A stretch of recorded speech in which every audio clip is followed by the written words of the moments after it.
Se sigue ocultando información a la gente. La propia historia de nuestro mundo necesita una revisión urgente.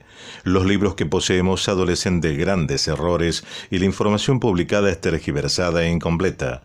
Sumado a todos aquellos que intentan seguir ocultando información milenaria, argumentando teorías y explicaciones poco convincentes para impedir que lleguemos al origen mismo del conocimiento, ridiculizando muchas veces con sus propias publicaciones ridículas y posturas sin fundamento algo que ya no puede ocultarse más y que necesita ser divulgado.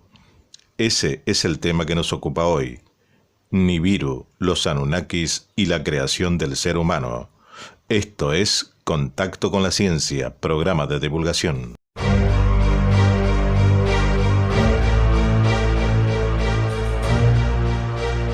Antiguos escritos sumerios fueron descifrados, dando lugar a una de las teorías más polémicas y fascinantes de la historia. Nada menos que la creación del hombre por seres extraterrestres. El especialista en lenguas muertas, Zecharia Sitchin, realizó un descubrimiento que nos plantea dudas de nuestra existencia como humanos. Hace 3.900 millones de años, nuestro Sol, gracias a su fuerza gravitacional, atrajo a un planeta intruso dentro de nuestro sistema planetario. Un planeta rojizo y con un tamaño colosal que podemos comparar solo con el portentoso Júpiter. Los sumerios lo llamaban Nibiru, el planeta de cruce. Un astro que se había formado en otro sistema solar se había infiltrado en el nuestro, invitado por el Sol. Al desviarse de su órbita, Nibiru originó un desastre cósmico sin precedentes, ya que éste estaba en rumbo de colisión contra otro coloso, un planeta llamado Tiamat, un astro acuoso integrado por grandes océanos. Este último contaba con 11 satélites, el mayor de ellos se llamaba Kingu, la Luna. En esa época de nuestro sistema solar solo existían 8 planetas que los sumerios llamaban así: Munmu, Mercurio; Laamo, Venus; Lamo, Marte; Tiamat, Kishar, Júpiter; Ansar, Saturno; Anu, Urano; y Ea, Neptuno. Al Sol lo llamaban Apsu. En los textos también figura cómo algunos planetas surgieron de otros cuerpos celestes más grandes. Otros sostienen que Urano y Neptuno provienen de una nube originada en los anillos de Saturno. Cuando Nibiru pasó cerca de Ansar, Saturno arrancó a uno de sus satélites con su campo gravitatorio y lo desplazó a las afueras del sistema solar. Ese satélite era conocido como Gaga, nuestro actual Plutón. A posterior, un choque de magnitudes inimaginables entre Nibiru y Tiamat dejaría a este último sin vida alguna y pululando sin rumbo por el sistema solar. Luego de 3.600 años, Nibiru regresaría al sistema para cruzarlo entre Marte y Júpiter. En esta segunda incursión volvería a impactar con la masa del ya tocado Tiamat, esta vez fraccionándolo en 2 porciones. Una de ellas encarnaría nuestro actual planeta Tierra y el otro se convertiría en un anillo de asteroides que separaría a los astros internos de los externos. Ki, tierra firme del abajo, quien disfrutaría de los rayos cálidos de Apsu y de las noches luminosas gracias a Kingu, la luna. Los Anunnakis contaban un año nibiruano como un shar, lo que en tiempo terrestre sería 3.600 años, justo lo que tarda Nibiru en dar un giro completo por su órbita intrusiva alrededor de nuestro sistema solar. Pero claro, para los Anunnakis de Nibiru, esos 3.600 años solo representarían uno en su calendario. Pero, ¿qué oculta la NASA sobre el regreso de Nibiru? ¿Se aproxima un cataclismo de grandes magnitudes? ¿Existen algunas evidencias actuales de su posible regreso? La sistemática desinformación a que nos exponen los grandes medios de comunicación, sumado al cerrojo que proviene de ciertos organismos del Estado, nos ubica en un grado de vulnerabilidad notable y preocupante en torno a la veracidad de la realidad que nos atraviesa sin remedio. El avistamiento de 2 soles en algunas partes del planeta, el observatorio de Hawái contemplando un amanecer con un brillante planeta no reconocido oficialmente, sonidos estruendosos en diferentes puntos del globo que provienen de las alturas han desconcertado hasta el más escéptico. Muchas son las teorías, varias las hipótesis, pero la inmensidad de lo desconocido es tan abrumadora como concreta. En tablillas de arcilla con lenguaje cuneiforme hallados en Irak está escrita la verdadera historia y origen del ser humano, aunque haya quienes intenten negarlo y ridiculizarlo.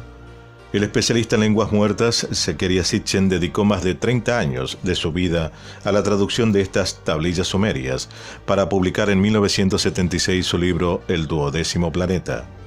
Sitchin descifró los textos y descubrió que los sumerios conocían la existencia de todos los planetas del sistema solar, esto incluyendo un duodécimo astro llamado Nibiru, el planeta de cruce, cuya órbita elíptica realizaba un paso próximo a la Tierra hace miles de años en busca de oro y minerales.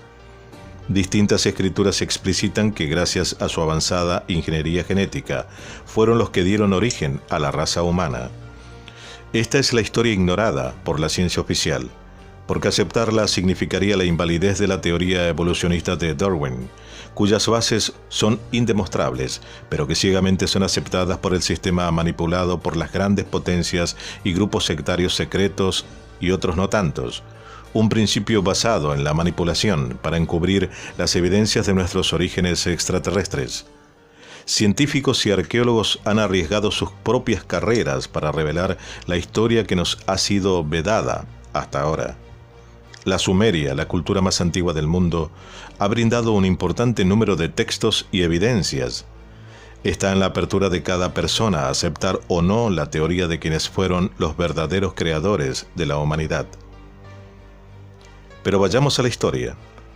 La tríada de los dioses sumerios la encabezaba An, dios del cielo. Era el rey de los dioses, que gobernaba desde los cielos decretando las leyes en la tierra. Casado con Antu tenía 2 hijos, Enlil y Enki, enfrentados entre sí por la sucesión del trono. An era representado con una estrella, y los sumerios le rendían culto en la ciudad de Ku. Enlil, el dios del viento y las tormentas, era el dios supremo de Sumeria, un ser colérico que hacía las veces de canciller militar. Arrogante y dictador, solo le interesaban nuevas conquistas en la tierra para poder gobernar. Enlil odiaba a los hombres, intentó destruir a la raza humana en 3 ocasiones. La más popular fue el diluvio universal. Su rivalidad con Enki residía en que ambos eran hijos de distinta madre, pero al ser Enlil hijo de Antu, fue heredero forzoso al trono. Sus símbolos eran una corona y 7 estrellas, las Pléyades. Su centro de culto fue en la ciudad de Nippur, donde poseía el denominado Ojo que explora la tierra. Enki, señor de la tierra y dios de las aguas y los mares, era un científico e ingeniero con grandes conocimientos sobre ingeniería genética, a través de la cual diseñó y creó al ser humano, manipulando el ADN para ir mejorándolo a través de distintos intentos. Era el único dios sumerio que podría considerarse benéfico para la humanidad. Se distinguía por su sabiduría y filosofía espiritual. Fue quien impartió el conocimiento al hombre antiguo.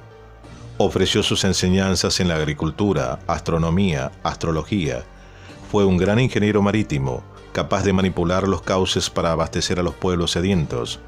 Como creador del hombre, Enki sentía una especial devoción por la humanidad.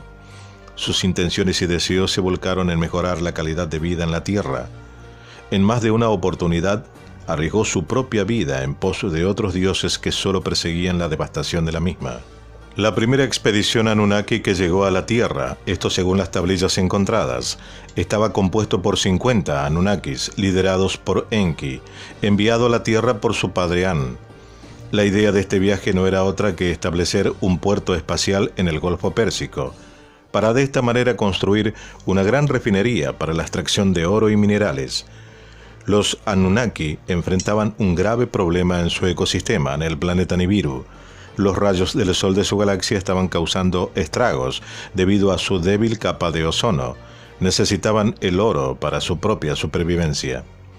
Enki pidió permiso a su padre para construir la primera población en la Mesopotamia meridional. Su nombre fue Eridu, que significa casa construida en la lejanía.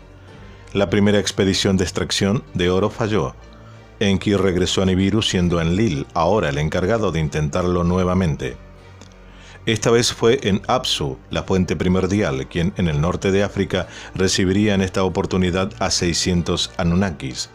Según las tablillas, los hombres llegados desde el cielo fundaron un total de 7 bases operativas en la Mesopotamia meridional. Zecharia Sitchin pudo descubrir que esas ciudades estaban estratégicamente ubicadas para recibir a las naves espaciales provenientes de Nibiru. Niurzak, la diosa madre de la Tierra, aparecería en escena con el fin de seducir a uno de sus dos hermanos, Enlil o Enki, ya que si uno de ellos les daba un hijo pasaría a ser la heredera del trono. Ninurzak mantuvo relaciones con ambos, dando a luz a muchos hijos. Mientras Enki continuaba con la extracción de minerales, los encargados de esa misión comenzarían a organizarse para protestar por las insalubres condiciones de trabajo. Nosotros somos astronautas, no mineros esclavos, se quejarían una y otra vez. Cuando Enlil acudió a las minas en una inspección rutinaria, estalló la revuelta. Los mineros Anunnaki organizaron un motín, quemaron sus herramientas y se dirigieron en tropel a la casa de Enlil. Allí fue cuando este último se comunicaría con su padre An para informarle que se cortaba el suministro de oro. Las minas estaban cerradas y los Anunnakis se negaban a obedecer órdenes. El soberano An aceptó las peticiones de sus subordinados, suspendiendo la actividad minera. Fue allí donde Enki sostuvo: crearemos un hombre en donde se puede insertar el gen Anunnaki. Había pensado en el Homo erectus, un primitivo habitante que pensó como un híbrido para poder cruzar genes de ambas especies.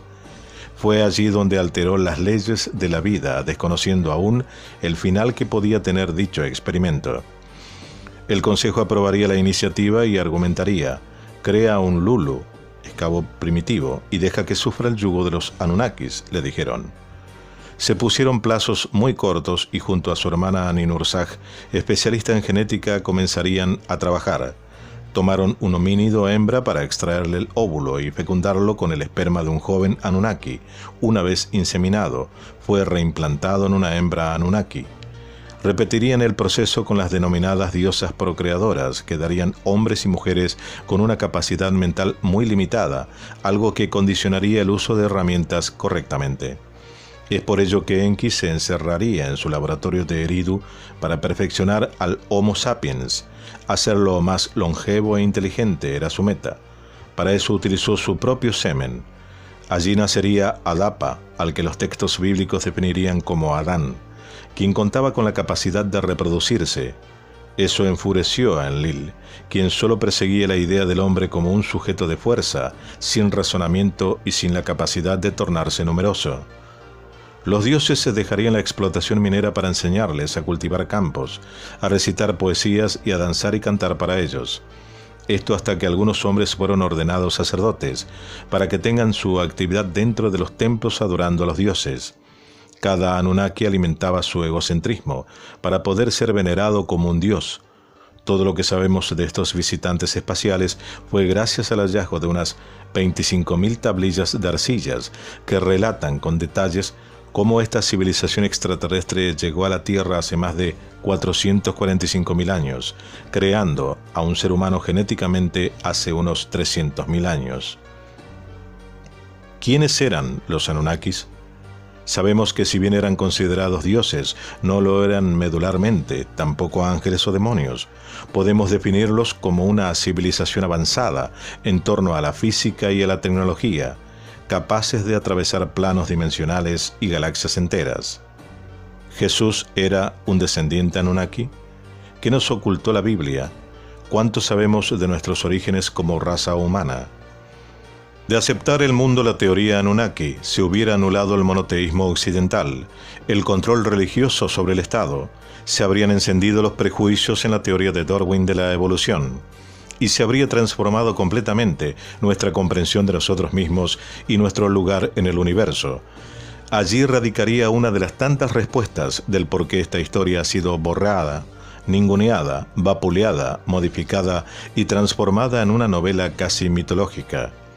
Según los escritos de Sitchin, la tecnología y el poder de los Anunnakis aún no habría sido superada, planteando que podrían efectuar viajes espaciales y manejar la ingeniería genética hace 450.000 años, y que habrían dejado sus rastros en toda la Tierra con tecnología aún desconocidas, por ejemplo, en la construcción de pirámides egipcias, mayas, aztecas, chinas y en distintas zonas de Crimea, Bosnia y el Tíbet.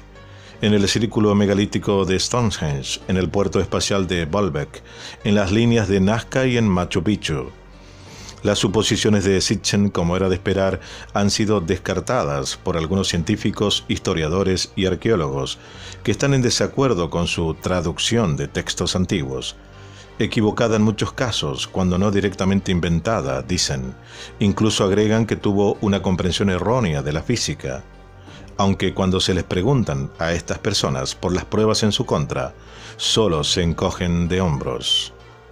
Esto fue Contacto con la Ciencia, programa de divulgación. Dale like y suscríbete.